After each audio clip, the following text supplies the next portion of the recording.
ఈ పేదరికం అనే వ్యాధికి మందు కనిపెట్టాలని జగన్మోహన్ రెడ్డి గారు విద్యా వ్యవస్థని ఒక ప్రణాళికగా తీసుకొని విద్యా వ్యవస్థను ప్రక్షాళన చేయడం జరిగింది.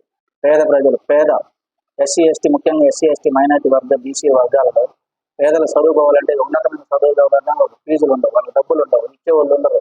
అర్ధాంతరంగా చదువులు మానేసి వాళ్ళ పనులకు పోయి అనేకమైన అలవాటు పడి వాళ్ళ జీవితాలు నాశనం అయిపోతుంది. 75 సంవత్సరాలు జరుగుతుంది. ఇదే మొట్టమొదటిసారిగా దేశ రాజకీయ చరిత్రలో విద్యా వ్యవస్థను ప్రక్షాళన చేసి నేను విన్నాను, నేను ఉన్నాను అనే విద్యా వ్యవస్థను తీసుకెళ్ళగలిగితే ఆ ఇంట్లో వెలుగు నింపి ఎన్నో జీవితాలు వెలుగు నింపడానికి వచ్చిన కార్యశూరుడు జగన్మోహన్ రెడ్డి గారు.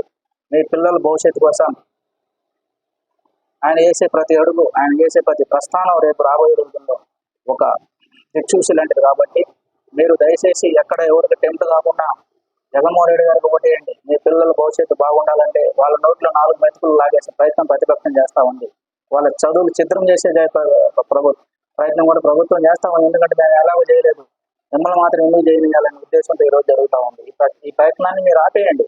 2014 నుంచి 19 వరకు అప్పుడున్న పాలకపక్షం చంద్రబాబు నాయుడు గారు కూటమి ఏం చేసినా ఎక్కడికక్కడ నిలదీయండి. మీరు అడగండి, తప్పు లేదు దాంట్లో. ఆ రోజు ఆయన ఇచ్చిన వాగ్దానాలు కదా ఇవన్నీ. ఎందుకు చేయలేదు, ఎందుకు తుంగలో దొక్కావు నువ్వు? ఈ రోజు ఆయన చేస్తూ ఉంటే ఆయనకి ఎందుకు అడ్డపడుతున్నామని ఆయన మీద మీరు ప్రశ్నించండి. చంద్రబాబు నాయుడు గారిని అడగండి, ఎందుకు చేయలేదు సార్? మీరు 14 సంవత్సరాలు మీరు ఏం చేశారు?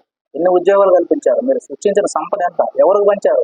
పేదరికం మనం అంతం చేస్తామన్నాం. మరి పేదరికం ఈ రోజు అది ఒక పాపంలాగా పెరిగిపోతా ఉంది. దీన్ని అంతం చేసేవాడు ఒక నాయకుడు అని వస్తే ఆయన మీరు అడ్డం పడి ఆయనకి ఏదో అడ్డుకాలు వేసేసి నానా ఇబ్బందులు పెడతా ఉంటాయి. ఈరోజు దాదాపు 10 పార్టీలు కలిసి వచ్చి ఆయన ఇబ్బంది పెట్టే ప్రయత్నం జరుగుతూ ఉందంటే మరి ఆయన ఎంత గడుచున్న నాయకుడు మీరు ఒకసారి అర్థం చేసుకోండి.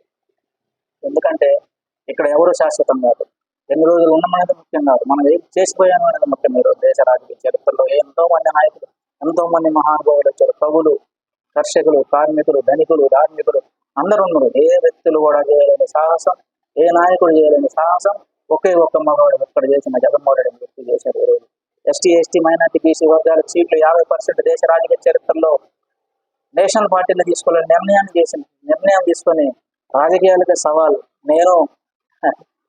సవాల్ విషయంలో ఒక గొప్ప దార్శనికుడు వైఎస్ జగన్మోహన్ రెడ్డి గారు. ఈ రోజు మనం చూస్తూ ఉన్నాం, ఎంతో మంది చిన్న చిన్న వ్యక్తులకి రాజకీయ పునరావాసం కల్పించి పదవులు సైతం మీకోసం మీతోనే నేను సైతం మీతోనైనా వాళ్ళ గురించి ఈ రోజు ఆయన చెప్తా ఉంటే నిజంగా చాలా సంతోషకరమైన విషయం. రాజకీయాలకు అందరూ రావాలి, రాజకీయాలను అవబోధన పట్టాలి.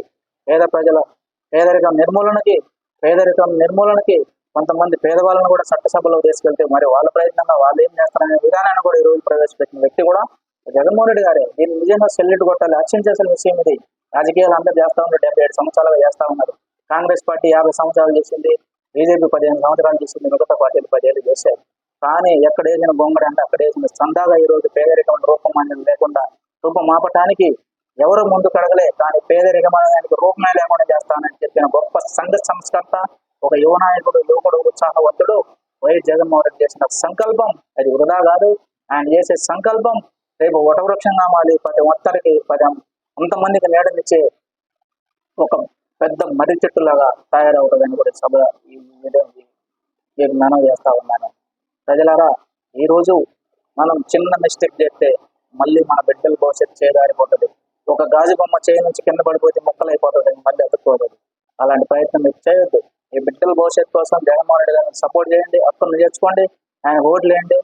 ఘనమైన విజయాన్ని ఆయనకు అందించేసి రేపు ముఖ్యమంత్రి గారిని మళ్ళీ ప్రమాణ స్వీకారం చేయగలిగితే ఆంధ్రప్రదేశ్ రాష్ట్రాన్ని రేపు టోటల్ వరల్డ్ మొత్తానికి, ప్రపంచ దేశాలకి పరిచయం చేసే విద్యా విధానాన్ని ప్రవేశపెట్టి ఇలాంటి విద్యా విధానాన్ని పలానా వ్యక్తి పరిపాలించిన విధంగా తీసుకెళ్ళడానికి ఒక విజన్ ఉన్న నాయకుడు జగన్మోహన్ రెడ్డి గారు. విజన్ ఉన్న నాయకుడు చంద్రబాబు నాయుడు గారు కాదు, విజన్ ఉన్న నాయకుడు విజనరీ వైఎస్ జగన్మోహన్ రెడ్డి గారు. ఆయనకి ఈ రోజు మనం అందరం సంపూర్ణమైన మద్దతు ఇచ్చేసి 170 గెలిపించవచ్చు ఆయనకి. ఎందుకంటే చేశాడు పనులు. నేను చేశాను, నాకు నచ్చితేనే ఓటేయండి, చేయకపోతే ఏదైనా ఒకటి. అసలు ఇంత జరాగండి, అంత ధైర్యంగా చెప్పిన నాయకుడు ఎవరు ఉండండి?